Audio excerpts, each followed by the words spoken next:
So in the yesterday's class we have seen, in the previous class we have seen the harmonic torques. Those are induced due to the harmonics in the stator winding, okay, and those stator winding harmonics will get induced in the rotor winding or in the rotor bars, okay, and the effect of that we have seen that there can be a crawling and there can be a cogging, okay. So crawling mainly occurs when there are harmonic induction torques existing in the motor, okay. So these harmonic induction torques will make the motor run at 1/7 the synchronous speed, slightly below 1/7 the synchronous speed, okay, which we call it as crawling of the rotor, okay. And if there are harmonic synchronous torques, okay, which will create crawling if the order of harmonics are same in stator and rotor, okay, and further if the torques induced are equal in magnitude, because the nature of harmonic synchronous torques induced are alternatively opposite, and if the magnitude of the torques induced, so harmonic synchronous torques induced are equal, then the average torque produced on the rotor will become zero. Hence the motor will refuse to start. We call it as cogging or magnetic locking, okay. So in today's session we will look into how we can avoid this harmonic torques induction, okay. So reduction of harmonic torques, we will see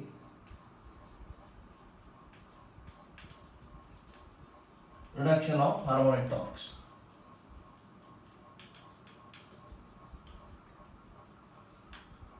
Okay. How to reduce the harmonic torques, okay. So there are three ways how I can reduce the harmonic torques. The first one is chording, okay. First one is chording, okay. We know that chording is what? Chording is nothing but providing a coil span less than the full pitch, okay. Chording is providing coil span less than pole pitch, okay. Now if what do you mean by providing coil span less than pole pitch? If the coil span is equal to pole pitch, that is called full pitched coil. I will be using fractional pitched coil or short pitched coil. So use of short pitched coil is nothing but my chording, okay. By use of pitch factor Kp, okay. If I introduce Kp in the voltage equation or the EMF equation of stator voltage, then automatically chording will occur, okay. That is in the design, but when we have to actually wind the machine, okay, we need to take care of this coil span, okay. So if I use the chording, because anyway my winding is distributed, I need not to mention specifically that I should be using a distributed winding, because wherever I go for AC winding, it is always a distributed winding, okay. So additional to the distribution of the winding, if I go for short pitch coils or corded coils, okay, then I can minimize the stator harmonics to a large extent, okay. I can minimize stator harmonics to a large extent. If the stator harmonics are reduced, automatically the induction of those harmonics into the rotor will also be eliminated. So this is one point where I can use by using the corded coils in the stator, because in the rotor I can't use. This is a cage motor, so the rotor consists of rotor bars, it is not a winding. But whereas in slip ring rotor, I can use the corded coils and distributed winding even in the rotor. So we did not discuss these harmonic points in slip ring induction motor, in the wound rotor, okay. So wound rotor will not exhibit this kind of behavior. It won't exhibit the induction torques and synchronous torques. There can be synchronous torques provided if the number of slots are equal to if the number of stator slots and rotor slots fall in parallel to each other, okay. What to do, we will see in one of the forthcoming point, okay. So if I use corded coils in the stator, then to a large extent the harmonics are eliminated in the stator definitely those will not come into picture into the rotor, because induction it will happen. So when there is a flux linking to rotor itself is not consisting of any harmonics, then the EMF induced and the current induced in the rotor will definitely not be having any harmonics. Okay, so this is one way through which I can reduce the harmonic torques. Second point is use of integral slot winding.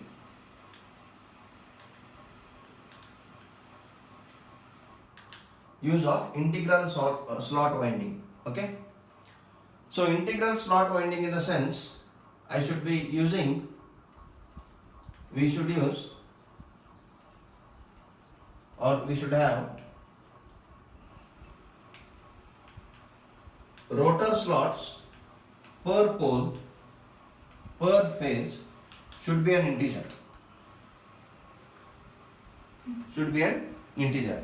Now if we use fractional slot winding in the sense, if slots per pole per phase is not an integer, it will be a fraction. If slots per pole per phase is a fraction, then there are chances of induction of harmonics in the rotor itself, even though there are no harmonics induced from the stator. Okay, so if we use slots per pole per phase in the rotor as an integer, equal to an integer, but for that also there are certain guidelines. Okay, so if that is an integer, then I can reduce these harmonic torques, both harmonic induction torques and harmonic synchronous torques. Okay. Third, skewing. Okay. Skewing. Okay. Skewing of what? Skewing of slots, specifically skewing of slots. Okay. So whether to go for skewing of rotor slots or stator slots is the question. Okay. So because the stator many a times is same for both cage rotor as well as wound rotor, I don't prefer skewing of stator slots. Okay, I prefer skewing of rotor slots. Skewing of rotor slots in the sense, my rotor slots will not be in parallel with the stator slots. Okay, now I have stator slots. This is a stator. Okay, this is a rotor. Again, this is a stator. Okay. And this is shaft axis. Okay. When if you see the slots in the stator, the slots provided in the stator will be parallel to the shaft axis. So we don't skew the stator slots. Okay. Generally we skew the rotor slots. So if you see the rotor slots, these will be skewed.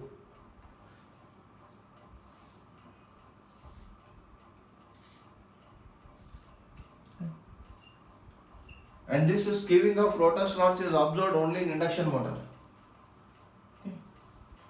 In synchronous motor and in DC motor, we don't go for skewing of rotor slots because there is no question of magnetic locking.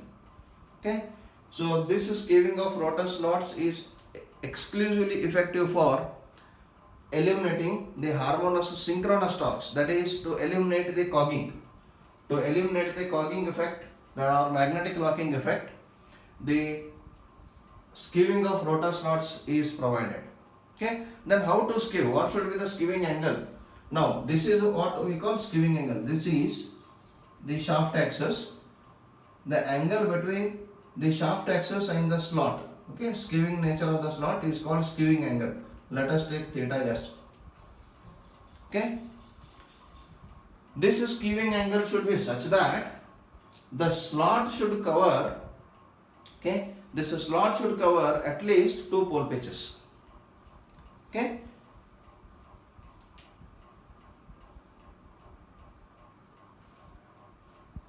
it should cover at least 2 pole pitches. It means that it has to cover 2 harmonic poles.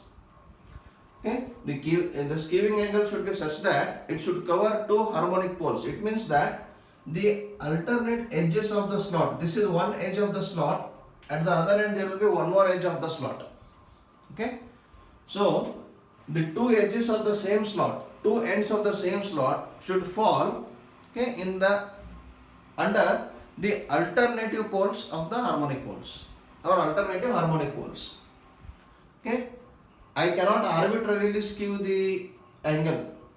I can't arbitrarily skew the slots here. So there must be some slot angle such that the span of the skew is at least two harmonic poles. Okay, so therefore if when I provide this, then there is no magnetic locking. Okay, so magnetic locking occur for one more reason, when the rotor slots and stator slots are equal. Now if the rotor slot will come exactly parallel to the stator slot,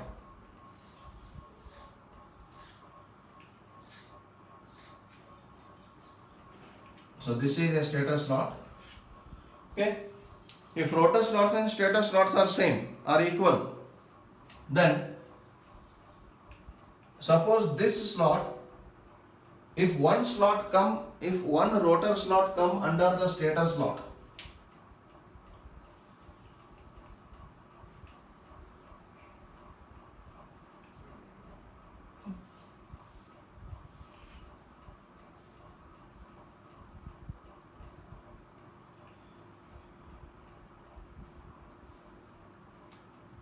then every rotor slot will come under the stator slot. If number of slots in rotor and stator are same, are equal, okay, then what will happen? There is, if the harmonic synchronous torques are equal, okay, then there will be attraction between stator and rotor conductors, and this will cause magnetic locking, and this will be throughout the length of the rotor, throughout the length of the slot. Okay, so to avoid this, see there is attractive forces throughout the length of the slot. So to avoid this, what we will do is, we will skew the rotor bars or we will skew the rotor slots such that this forces or synchronous torques will not exist between these two slots throughout the length. Okay, throughout the length. If the polarities change, then the direction of the torques may also change. Hence, therefore, in that case, there cannot be attraction, and the average torque taken will be positive, so that I will get the rotation of the rotor. It will not be zero. Average torque taken will be positive, it will not be zero. Okay, so what I am doing is, by providing the skewing of the rotor slots, the equal synchronous torques whatever I am getting on alternative opposite direction, I am eliminating that. So I am eliminating the alternatively opposite equal torques. If I get alternatively opposite equal torques, my net torque becomes zero, rotor will not rotate. So to avoid this, I should be eliminating alternatively opposite equal torques. So if I provide skewing, then these alternatively opposite equal torques are eliminated and I do not get magnetic locking of the rotor. Okay, so the skewing angle is given by this theta s. Skewing angle is given by 720 upon n into p. Okay, 720 upon n into p, where n is the order of harmonic.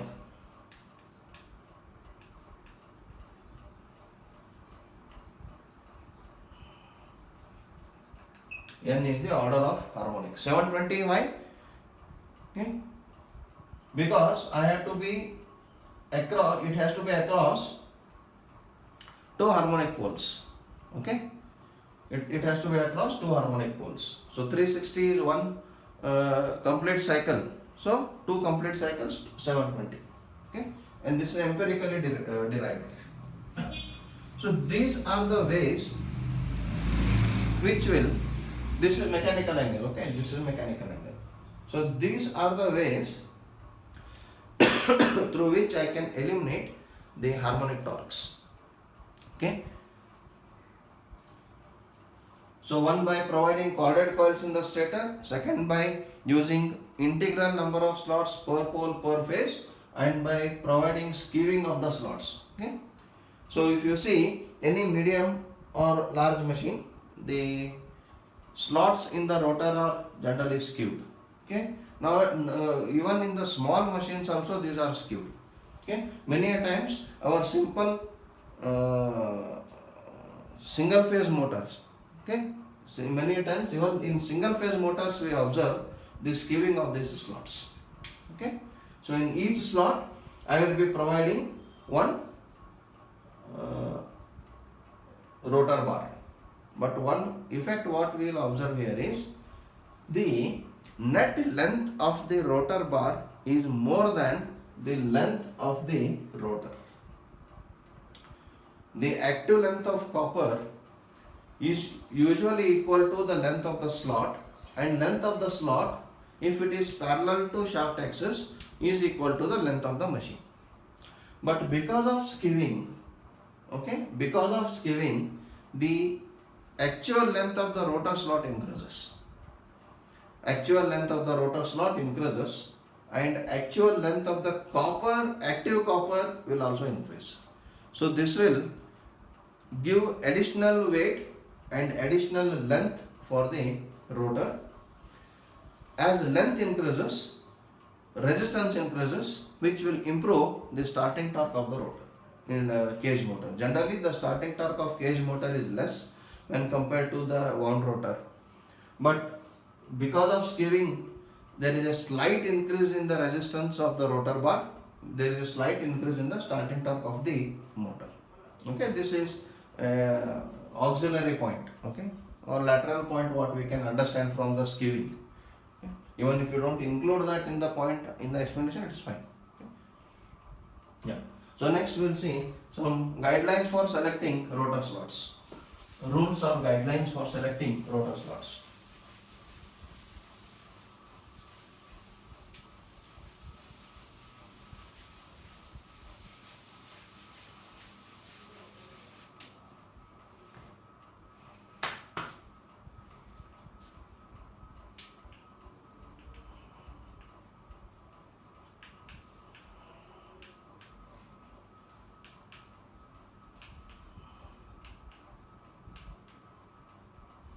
Guidelines for selecting rotor slots. First,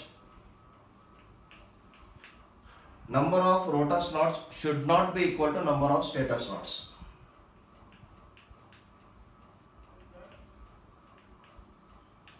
Number of rotor slots should not be equal to number of stator slots. This is the very first condition.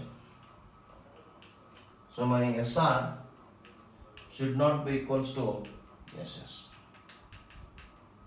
Second guideline, number of rotor slots should be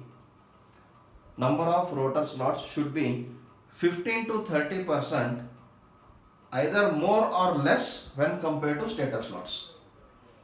Okay, number of rotor slots should be 15% more or less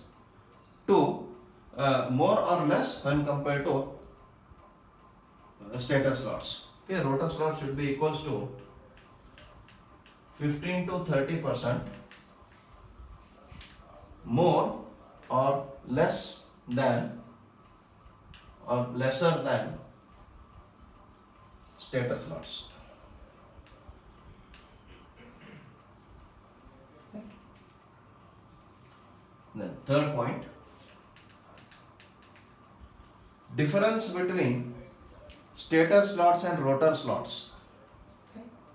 Difference between stator slots and rotor slots should not be equal to, difference between stator slot and rotor slot should not be equals to 0 plus or minus equal to number of poles plus or minus equal to twice the number of poles plus or minus equals to thrice the number of poles plus or minus equals to 5 times the number of poles. Okay. and SS minus SR also should not be equals to plus or minus 1, plus or minus 2, plus or minus P plus or minus 1,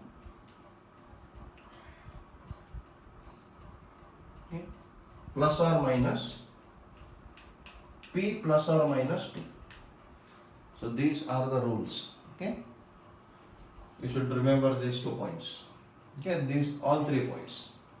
So these are the rules, that difference of stator to rotor slots should not be equal to 0. If it is 0, then stator and rotor slots become equal. Should not be equal to plus or minus P. See, plus or minus P, why is, now if you take stator slots greater than rotor slots, it will be plus.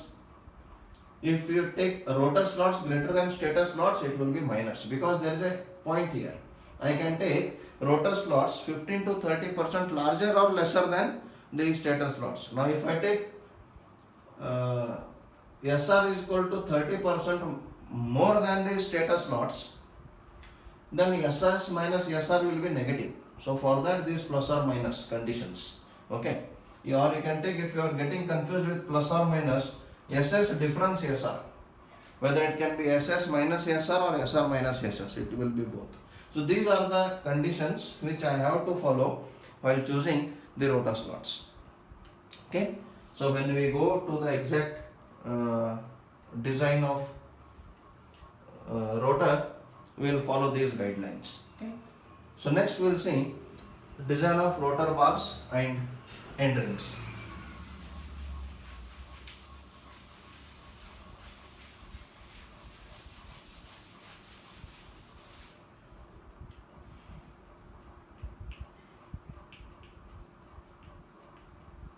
Rotor bars and end rings.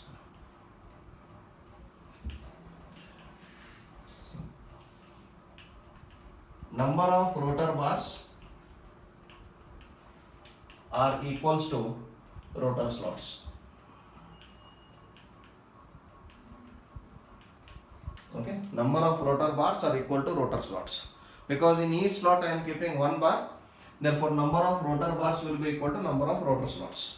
Okay, then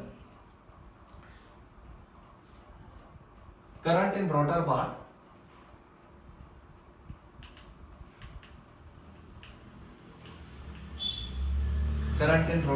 IB is equals to, okay, 2 into MS into KWS. This is empirical formula. KWS TS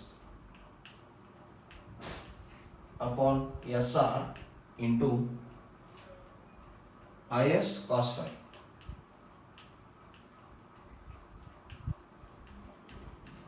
Okay, so this is empirical formula. For three phase,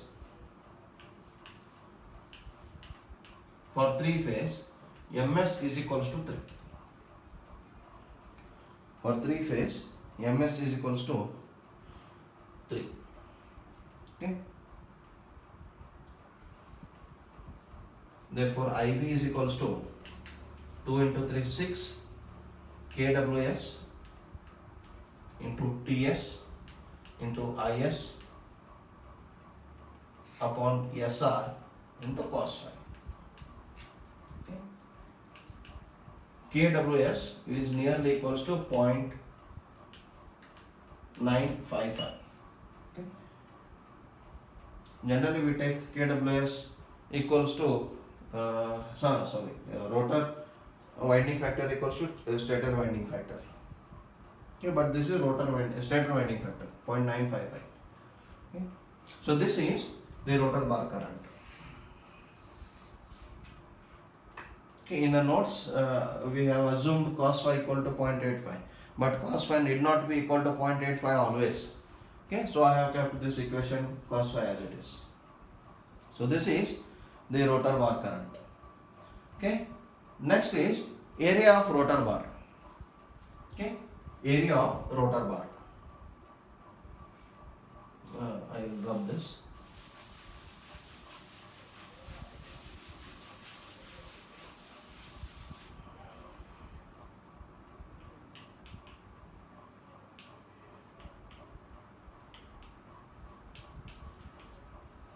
area of rotor bar.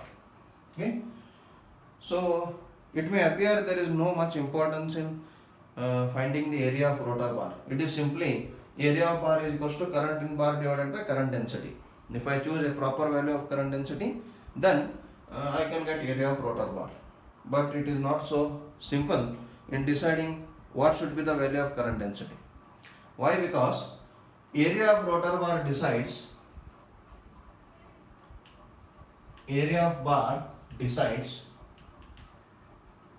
resistance.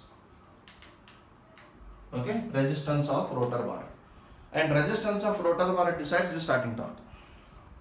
Okay, generally the starting torque of the cage rotor or squirrel cage motor is less than wound rotor, but cage rotor or cage motor is used in an application where we need more mechanical strength. It means that if the load is heavy, I use cage motor. When the load is heavy, automatically the demand of starting torque is also more. So both are contradictory factors to be considered. Okay, so I am using the cage motor at a place where I need more starting torque. Okay, because load may be heavy, but because of the construction of the rotor, the starting torque obtained is less. Now I should be fixing the value of area and the current density in such a way that I get sufficient starting torque for a particular load. Okay. Now with this, what I can do is, if I make the rotor resistance higher, okay, now R is equals to rho L by A, general equation, dimensional equation of resistance. To increase the resistance, if I increase the resistance of the bar, I get better starting torque. To increase the resistance, I should decrease the area, because resistivity and length are fixed. So I can play only with the area. Okay, and what is area? A is current divided by current density. Now current is also fixed. It depends upon the various aspects what we have seen in the previous equation. I cannot change, because RHS of the current equation of rotor bar are almost constants. It means are almost designed values. So I can't change. Only thing I can play with is current density. Now if I keep larger value of current density, I will get lower value of area. With lower value of area, I get larger value of resistance. Okay. With this, I can improve the starting torque of cage motor to some extent. But this will also come with the losses. If I increase the bar resistance, then my copper losses in the bar will increase. Okay. So I cannot afford decrease in efficiency also. Generally, the efficiency of induction motor is lesser than any other motor. If I increase the resistance of the bar, my efficiency will further decrease. Okay, so therefore, I should be keeping a trade-off between the efficiency and the starting torque requirement. So I should be selecting the current density in such a way that those current densities will provide, okay, those current densities will provide the starting torque requirement and also the better performance of the motor. Okay, so generally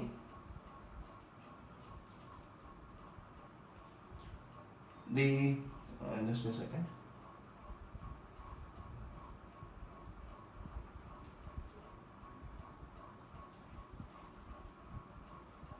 Yeah.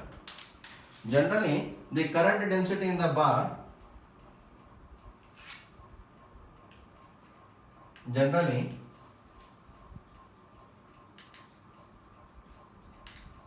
current density in bar, okay, is equals to 4 to 7 ampere per mm square. Okay, it will be 3 to 5 in case of wound machine. Okay, whether it is stator winding or rotor winding, the current density in winding we generally keep 3 to 5 ampere per mm square in all the type of machines. Okay, but because it is the rotor bar, the thickness is slightly larger, I can get or I will keep the current densities at a little bit higher value, 4 to 7 ampere per mm square. Okay, so therefore area of bar is equals to AB is equals to, okay, IB divided by delta. Okay, so this delta B is equals to 4 to 7 ampere per mm square. Okay. So if I choose current density between 4 to 7 ampere per mm square, I am assured that the starting torque requirement and the performance both are taken into consideration and both are giving the better results. Okay. So next is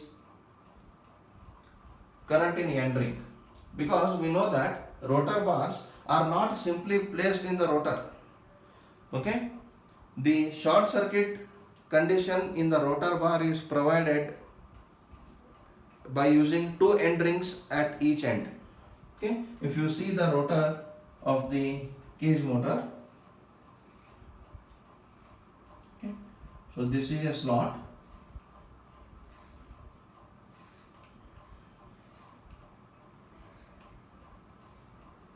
Skewed slot. Inside this I am keeping a rotor bar.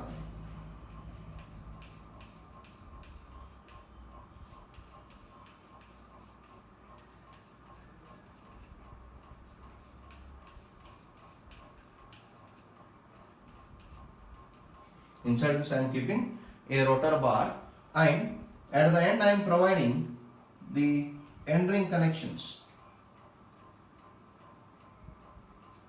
Okay, so this is end ring. So this end ring are braced to the rotor bars. Okay, so I have prepared a small end ring here. This is how the end ring looks.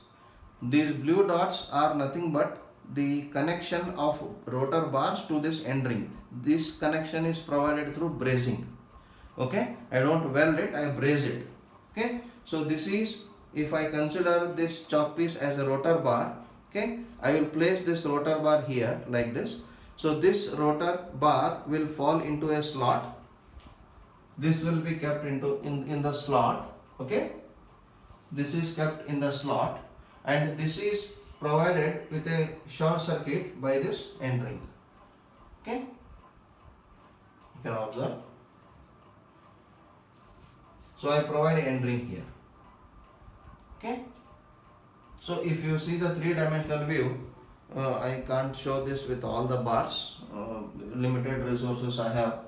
Okay, so this is how the connection between a rotor bar and end ring is provided. Obviously this rotor bar is kept in the slot. Okay, this rotor bar is kept in the slot. So this is how the connection is done between the rotor bar and the end ring. Okay, so now whatever the current is carried in the bars, in each bar, all the current will get accumulated or gets added in the end ring. Now if you see, generally the current carried by the end ring is more than the current carried by each rotor bar, because this end ring is a common connection of all the bars. End ring is the common connection of all the bars. Okay, so there are so many conductors connected. Okay, here we have, okay, 1 2 3 4 5 6 7 8 9 10 9. Okay, 3 4 5 6 7 8 9 10 slots. I have 10 rotor bars. So the current carried by the end ring is not equal to IB. It will be greater than IB, not equal to 10 IB also, because not all the currents are carried in the same direction. Okay, the slots in the opposite pole will carry the opposite direction of current. So therefore, through one bar, if the current is entering, through the second bar the current may be leaving, through third bar the current may be again entering. Okay, so don't think that the current in end ring is simply equals to the number of bars multiplied by the current in each bar. Okay, it is not that direct calculation. but current in end ring will be more than the current carried by each bar. That is sure. Okay. So therefore, the current in end ring is given by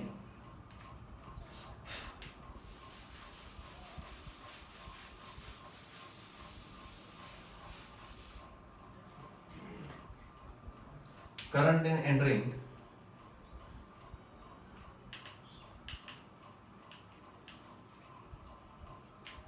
IE is equals to, okay, SR into IB divided by pi into P. Current in end ring is equals to SR into IB divided by pi into P. Okay. Because end rings are placed at the both ends of the rotor, it is exposed to outer atmosphere. So the cooling of end ring is very much effective when compared to the cooling of rotor part. Okay. So because the end ring is exposed to the outer atmosphere, okay, because the end ring is exposed to outer atmosphere and it has got better cooling, I can increase the current density in the end ring when compared to the current density in the rotor bar. Okay. See, due to effective cooling,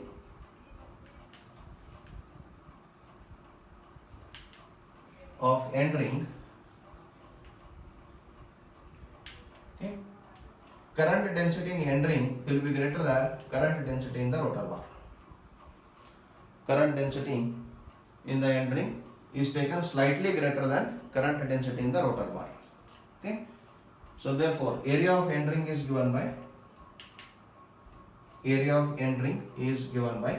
is equals to current in end ring divided by current density in end ring, or is equals to SR into IB divided by pi P into delta I. Okay. Now how the area of end ring can be realized? Okay. Now I got area of end ring in some digit, some value. Okay. But how to realize the area of end ring? See, this area of end ring is this cross sectional area. Okay. It has got, end ring has got some thickness, okay, or some depth, and it has got some thickness. So this is the thickness of end ring. This is the depth of end ring. Okay. So this is depth of end ring, this is thickness of end ring. If you see the cross section, or if you see the elevation, not cross section, sorry, elevation. Okay. Now this is the cross section of end ring.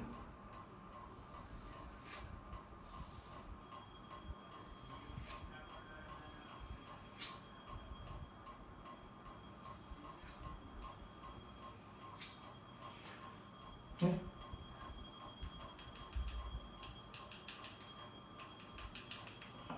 And this dotted line indicates the mean diameter of end ring. The end ring is having one inner diameter and one outer diameter. Okay. So I will consider the mean diameter, inner diameter plus outer diameter divided by 2. That is mean diameter. Okay. And if you see the elevation,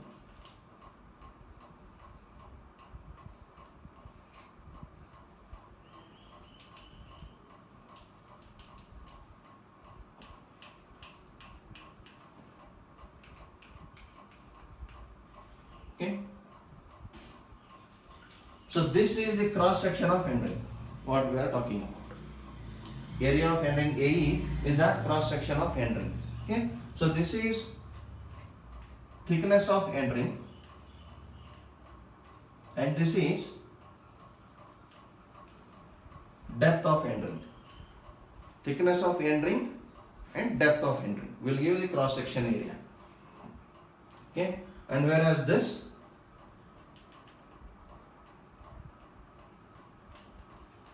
okay, I will take this as a DE, mean diameter of end ring. Okay. So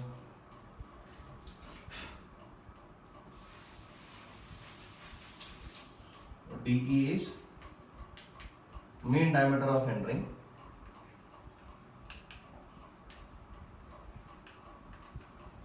Mean diameter of end ring, and area of end ring AE is equals to, I can write TE into DE. Okay, TE into DE.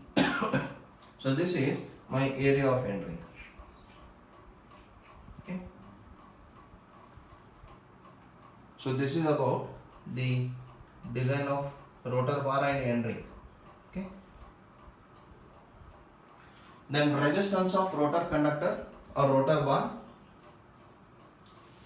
Next we will move to resistance of rotor bar.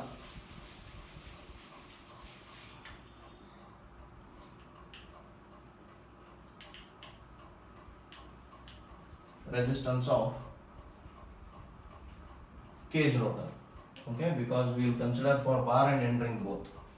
So that is given by RB is equals to rho LB upon AB. Okay, rho LB upon AB. This is for 1 bar multiplied by SR, that will be for the total number of bars. Okay,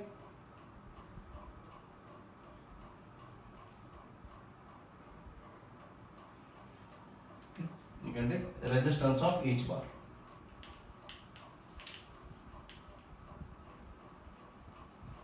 If I want the total resistance of all the bars, simply multiplied by number of bars, that is number of rotor slots. Then resistance of end ring is equals to RE is equals to rho LE by AE. Okay, rho LE by AE. Okay, what is LE? It is the length of end ring. What is the length of end ring? It is the circumference of end ring. But if you want to take circumference of end ring, there are two circumferences, one inner circumference, one outer circumference. So generally what I will do, I will take the mean diameter and I take the circumference of mean diameter. That will be the length of this entire end ring. Okay, so I will take rho pi into DE divided by AE. Okay, DE is what? Mean diameter of end ring. Okay,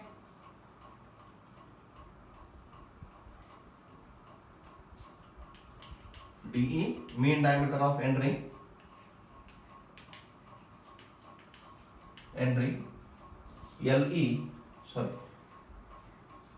LB length of rotor bar. Okay, generally it is greater than L because of skewing. Okay, and AE and AB are area of bars and end rings. Okay, the equivalent rotor resistance, the formula for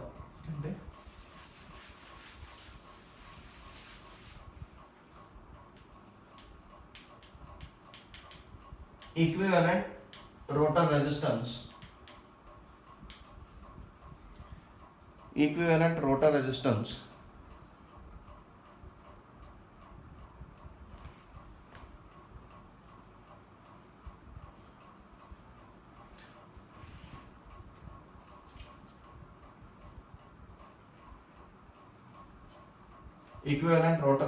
is given by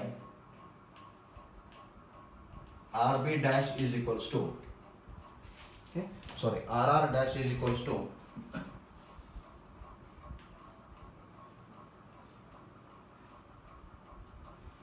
so equivalent rotor resistance per phase referred to stator. Okay, referred to stator is given by RR dash is equals to 12 TS square into KWS square into rho resistivity divided by LB upon SR into AB plus 2 by pi DE upon P square AE ohms.